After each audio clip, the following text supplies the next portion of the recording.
Railway ALP की salary जो 19,900 रुपये होती है, कैसे आपको महीने के लास्ट में 30, 40, 50 हज़ार रुपये मिलते हैं, इस बारे में हम डिटेल से आपको समझाने वाले हैं। साथ ही साथ इस बारे में भी बात करेंगे कि आपको कहां पर और कैसे रेलवे एएलपी का फ्री ऑफ कॉस्ट पूरा कोर्स मिलने वाला है, 1 रुपये भी आपके जो कि नहीं लगने वाले हैं। साथ ही साथ रेलवे एएलपी और टेक्नीशियन की वैकेंसी को लेकर जितने भी डाउट आपके मन में हैं, इस वीडियो के लास्ट तक आपके सारे डाउट खत्म हो जाएंगे। साथ ही साथ किस तरह से तैयारी करनी है, किस तरह के एग्जाम पैटर्न होता है, सारे के बारे में हम डिटेल से चर्चा करने वाले हैं। तो वीडियो के लास्ट तक आप लोग जरूर से बने रहें। और पूरे यूट्यूब पर कई सारी वीडियो हैं, लेकिन कहीं पर भी सारे डाउट आपके क्लियर नहीं किए गए हैं।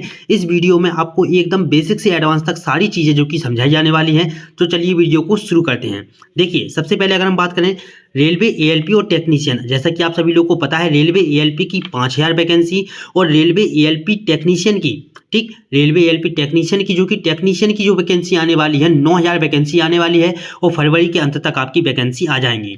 अब सबसे पहले बात करते हैं क्वालिफिकेशन की। तो रेलवे एएलपी की अगर आप जॉब चाहते हैं और फॉर्म भरना चाहते हैं तो आपकी आईटीआई, पॉलीटेक्निक, बीटेक या बैचलर ऑफ इंजीनियरिंग आपकी होनी चाहिए डिग्री, ठीक है। इसके बाद अगर हम बात करें रेलवे एएलपी और इसके बाद अगर हम बात करें टेक्नीशियन की, तो टेक्नीशियन के लिए आपको 12th पास, जिन भी स्टूडेंट की 12th पास कर चुके हैं और फिजिक्स, केमिस्ट्री, मैथ से वह 12th पास हुए हैं, तो वह लोग रेलवे आपका टेक्नीशियन का फॉर्म भर सकते हैं। एएलपी का आप फॉर्म तभी भर सकते हैं जब आपके पास आईटीआई, पॉलीटेक्निक, बीटेक या बीई हो, ठीक। लेकिन अगर आप इंटर पास है फिजिक्स, केमिस्ट्री, मैथ से, तो आप टेक्नीशियन का फॉर्म भर सकते हैं। साथ ही साथ आईटीआई, पॉलीटेक्निक, बीटेक और बीई वाले दोनों फॉर्म को भर सकते हैं।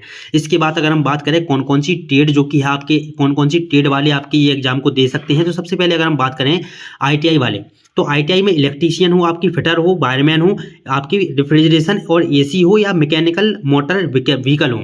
इसके बाद पॉलीटेक्निक की अगर बात करें तो इलेक्ट्रिकल वाले, इलेक्ट्रॉनिक वाले और मैकेनिकल वाले। सिविल वाले इस फॉर्म को नहीं भर सकते हैं। जी हाँ, सिविल वाले रेलवे एएलपी और टेक्नीशियन दोनों ही फॉर्म को नहीं भर सकते हैं। अगर हम एज की बात करें तो एज आपकी 18 से 30 साल जो कि है इसमें रहने वाली है। और आयु में छूट की अगर बात करें तो एससी और एसटी वालों के लिए 5 साल की छूट है और ओबीसी वालों के लिए जो कि है 3 साल की छूट इसमें दी गई है। अब अगर हम इसके बाद बात करें, जो मेन आपकी चीज़ आती है कि आरआरबी, ईएलपी और टेक्नीशियन का एग्जाम पैटर्न क्या होता है।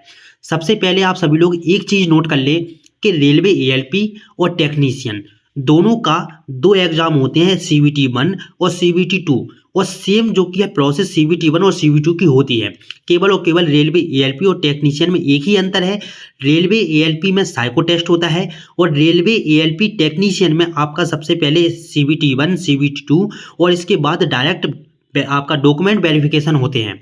तो यहाँ पर एक डाउट क्लियर हो चुका है कि रेलवे एएलपी और रेलवे टेक्नीशियन इन दोनों के ही कोर्स सेम है लगभग, ठीक। इसके बाद सीबीटी 1, सीबीटी 2 दोनों में ही होगा। रेलवे एएलपी में आपका सीबीटी 1 होगा, सीबीटी 2 होगा, इसके बाद साइको टेस्ट होता है। और लेकिन रेलवे एएलपी टेक्नीशियन की अगर हम बात करें तो इसमें आपका सीबीटी 1, सीबीटी 2 और सीधा आपका डॉक्यूमेंट वेरिफिकेशन होता है। इसके बाद आपकी ज्वाइनिंग हो जाती है, ठीक।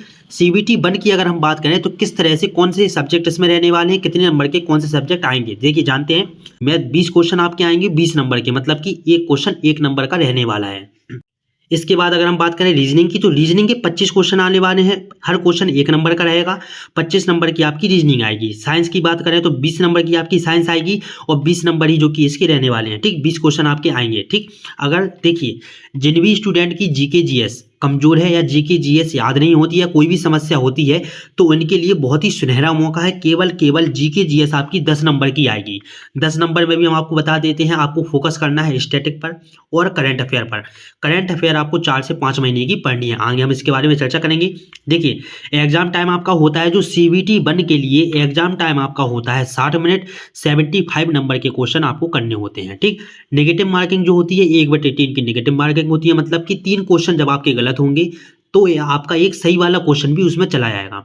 3 क्वेश्चन गलत होने पर एक सही वाला क्वेश्चन भी गलत कर दिया जाएगा। ये 1/3 का मतलब होता है। इसके बाद अगर हम बात करें सिलेक्शन प्रोसेस की, तो जनरल वालों को 40%, ओबीसी वालों को 30% और एससी एसटी वालों को 25 से 30% लाना जरूरी है। जी हाँ, जैसे कि हम इस वीडियो में आपको डिटेल से सारी चीज़ें बताने वाले हैं, तो हम आपको एक चीज़ और क्लियर कर दें कि सीबीटी 1 में 15% 15 गुना छात्र जो कि है पास किए जाएंगे। अब इसका मतलब क्या है, नोट कर ले आप सभी लोग, CBT 1 से 15 गुना बच्चे पास किए जाएंगे। जी हाँ, CBT 1 में आपके 15 गुना बच्चे पास किए जाएंगे। मतलब जितनी वैकेंसी आई हैं उनका आप अगर 15 गुना कर देते हैं तो ये जो कि आपके निकल करके आ जाएंगे।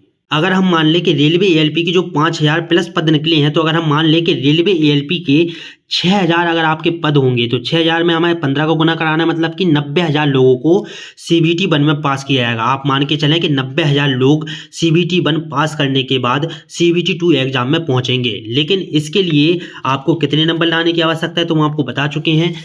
CBT 1 को पास करने के लिए OBC वालों को 30%, जनरल वालों को 40% और SC ST वालों को 25 से 30% नंबर लाना जरूरी है, तभी जा करके आप CBT 1 वाला एग्जाम पास कर पाएंगे। इसके बाद अगर हम बात करें CBT 2 एग्जाम पैटर्न की, तो CBT 2 एग्जाम पैटर्न में भी आपका मैथ, रीजनिंग, GK GS आएगी। देखिए हम आपको बता देते हैं, CBT आपका 2 एग्जाम पैटर्न जो है तो इसमें आपके 2 पेपर होंगे, एक होगा आपका पार्ट A और एक होगा आपका पार्ट B।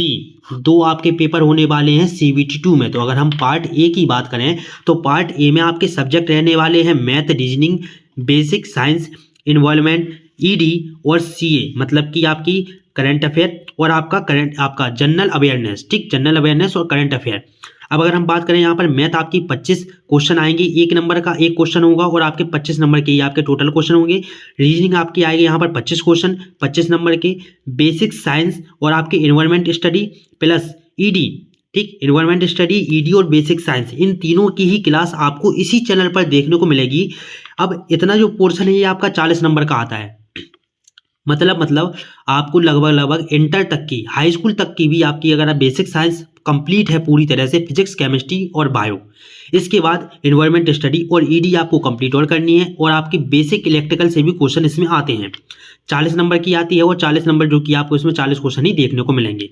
अब आपके बाद अगर बात करें GA, मतलब कि आपका जनरल अवेयरनेस और आपकी करंट अफेयर आपको 4 से 5 महीने की पढ़नी है और आपकी जनरल अवेयरनेस आपको पढ़नी है। इस पर फोकस जो किया करना है आपको, GK GS वगैरह पर, स्टैटिक पर। GK में केवल और केवल आपको स्टैटिक पर फोकस करना है।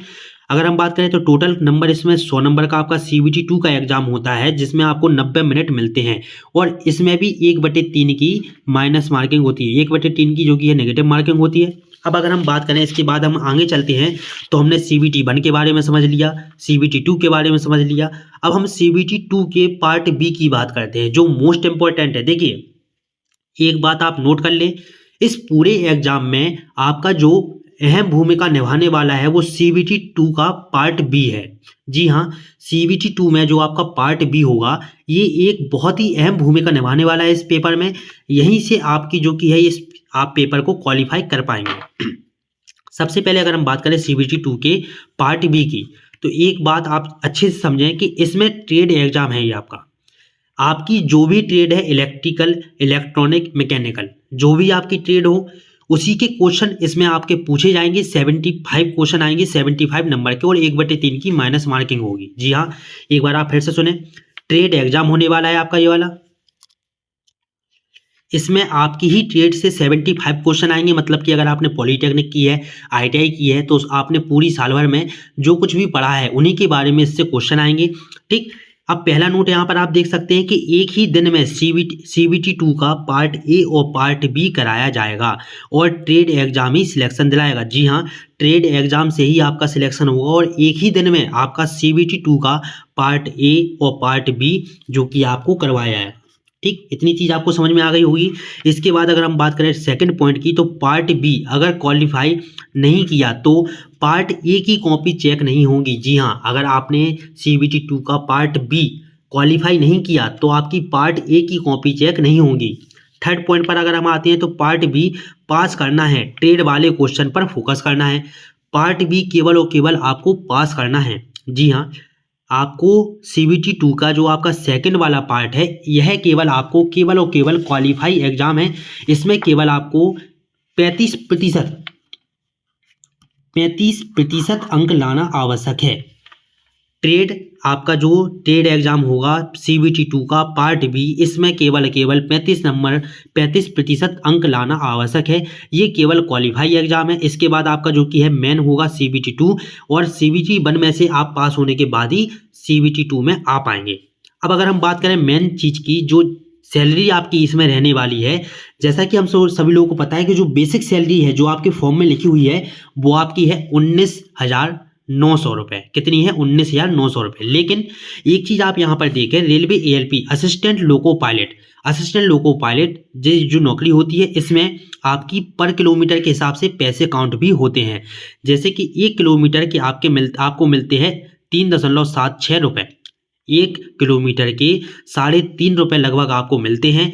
अब जितने ही ज़्यादा आपके किलोमीटर बढ़ते जाएंगे उतनी ही ज़्यादा सैलरी आपकी बढ़ती जाएगी। अब आपको स्क्रीन पर एक प्रूफ दिख रहा होगा जिसमें जो कि बेसिक सैलरी 19,900 रुपये होगी, ठीक। इसके बाद आपकी जो फाइनल सैलरी बनती है 30, 40, 50 हज़ार रुपये तक भी बनती है। मतलब कि जितनी लंबी ट्रेन लेकर के आप जाएंगे उतनी लंबी सैलरी आपकी बन जाएगी। कई बार ऐसा होता है कि जो आप मालगाड़ी वगैरह लेकर के जाते हैं तो काफ़ी ज़्यादा समय उसको खाली होने में लग जाता है, तो वो भी काउंट आपकी सैलरी में किए जाएंगे। तो देखिए आपकी सैलरी जो बनेगी 30, 40, 50 हज़ार की समथिंग बनने वाली है। तो अभी से इस तैयारी में लग जाएं। अब अगर हम बात करें कि ये सारी चीज़ें हमको कहाँ पर मिलने वाली है, फ्री कोर्स हमको कहाँ पर मिलेंगे, तो हम आपको बता दें, आपको इसी चैनल पर CBT 1 की, CBT 2 की और CBT 2 के ट्रेड एग्जाम की भी तैयारी इलेक्ट्रिकल वाले पोर्शन की कराई जाएगी। तो आपको कहीं भी भटकने की आवश्यकता नहीं है। जिस तरह से पॉलीटेक्निक की सभी क्लासें हमारे चैनल पर एकदम फ्री ऑफ कॉस्ट डली है, पॉलीटेक्निक के सभी सेमेस्टर की क्लास फ्री ऑफ कॉस्ट इस चैनल पर डली है, उसी तरह से रेलवे ALP और टेक्नीशियन की भी क्लास इसी चैनल पर आपको एकदम फ्री ऑफ कॉस्ट मिलने वाली है। साथ ही साथ अगर हम बात करें नोट्स वगैरह की, तो नोट्स जो कि है पेड रहेंगे, और आपके जितने भी आपको प्रैक्टिस सेट वगैरह लगवाए जाएंगे तो उसकी PDF आपको टेलीग्राम चैनल पर मिल जाएगी। साथ ही साथ प्रॉपर वीडियो आपको जो कि है देखने को मिलेगी, math, reasoning, GK, GS, science, electrical, involvement study. इसके बाद ED की अगर हम बात करें, बेसिक साइंस की बात करें, बेसिक आपकी इलेक्ट्रिकल की बात करें, तो सभी वीडियो आपको इसी चैनल पर देखने को मिलेगी। आप बस हमारे साथ यूं ही बने रहें और इस वीडियो को ज़्यादा से ज़्यादा लोगों तक शेयर करें, ज़्यादा से ज़्यादा लोगों तक पहुँचाएँ, जिससे कि उनको भी इस चीज़ का लाभ मिल सके, साथ ही साथ वो भी जो कि इस एग्जाम को देने में सक्षम हो सकें। तो चलिए अब मिलते हैं अगले वीडियो लेक्चर में। अगला वीडियो हम आपके लिए लेकर के आने वाले हैं कि किस तरह से आपको तैयारी करनी है, कौन कौन से सब्जेक्ट आपके आएंगे और किस किस सब्जेक्ट का क्या क्या सिलेबस होगा। अगर आप सभी सब्जेक्ट के सिलेबस के बारे में जानकारी लेना चाहते हैं तो इस वीडियो के कमेंट बॉक्स में जरूर से बताएं। अगली वीडियो हम उसी पर जो कि लेकर के आने वाले हैं। धन्यवाद। वीडियो को ज़्यादा से ज़्यादा शेयर करें। अगर अभी तक आपने चैनल को सब्सक्राइब नहीं किया तो जल्दी से चैनल को सब्सक्राइब करें ताकि आगे आने वाली वीडियो भी आपको नोटिफिकेशन उसका मिलता रहे। धन्यवाद।